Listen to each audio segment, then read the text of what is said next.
স্বাস্থ্য খাতে সংস্কার না হলে সব সংস্কারই ব্যর্থ হবে বলে মন্তব্য করেছেন প্রধান উপদেষ্টার বিশেষ সহকারী অধ্যাপক ডাক্তার সাইদুর রহমান।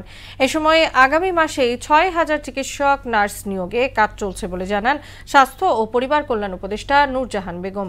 বিকেলে রাজধানীতে এক সংবাদ সম্মেলনে এসব কথা বলেন তারা। আরও জানাচ্ছেন উষা ফেরদৌস। অন্তর্বর্তী সরকারের ১ বছরে স্বাস্থ্য খাতের অর্জন ও ভবিষ্যৎ সংস্কার পরিকল্পনা নিয়ে রাজধানীর শহীদ আবু সাইদ ইন্টারন্যাশনাল কনভেনশন সেন্টারে প্রেস ব্রিফিং করে স্বাস্থ্য মন্ত্রণালয়। স্বাস্থ্য উপদেষ্টা নূরজাহান বেগম এতে পুরো বছরের চিত্র তুলে ধরেন। এ সময় আগামীতে তাদের কাজের পরিকল্পনাও জানান। সরকারি চিকিৎসা কাঠামোয় দীর্ঘদিনের অচল অবস্থার কথা স্বীকার করে উপদেষ্টা বলেন ৭,০০০ চিকিৎসককে সুপার নিউমারির পদ তৈরি করে পদোন্নতি দেয়া হবে। সেপ্টেম্বরে আরো ৩,০০০ নতুন চিকিৎসক ও ৩,০০০ নার্স নিয়োগ দেয়া হচ্ছে। একটা বড় রকমের ডাক্তার সংকট আছে আমাদের পেরিফেরিতে, আপনারা সবাই জানেন। কোনো উপজেলায় যেখানে আমার ১০ জন ডাক্তার থাকার দরকার সেখানে ২ জন ডাক্তার আছে, কখনো ৩ জন। নানান রকমের সমস্যা আছে। আমরা চেষ্টা করেছি নতুন করে ডাক্তার নেওয়ার জন্য।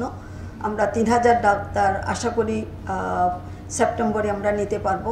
ডায়ালাইসিস সেবা সহজলভ্য করতে সরকার ২টি প্রতিষ্ঠানের সঙ্গে আলোচনা করছে বলেও জানান উপদেষ্টা। সোনার বাংলা বলে একটা প্রতিষ্ঠান আছে, তাদের সাথে কথা বলেছি, আমরা স্পেস দেব, তারা চিকিৎসাটা দিবে এবং এখানে তাদেরকে তার যে টাকাটা সে চার্জ করবে তার কিছু অংশ আমরা তাকে দেব, ১২০০ টাকা আমরা তাকে দেব।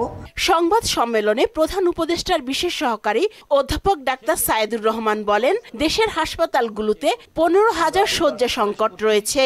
সংস্কার কমিশন করেছে মন্ত্রণালয়ের পক্ষ থেকে, যারা এই সংস্কারের সঙ্গে সম্পর্কিত তাদের কাছে বলা হচ্ছে যে প্রাথমিক স্বাস্থ্য সেবা প্রদানের দায়িত্ব রাষ্ট্রের, এটি একটি আদায়যোগ্য উপাদান হিসেবে সংবিধানে সংরক্ষিত হবে।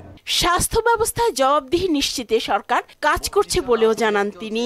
আগামীতে ৫,০০০ নার্স নিয়োগের জন্য পদ সৃষ্টির ব্যবস্থা করা হচ্ছে। উষা ফেরদৌস, মোহনা সংবাদ, ঢাকা।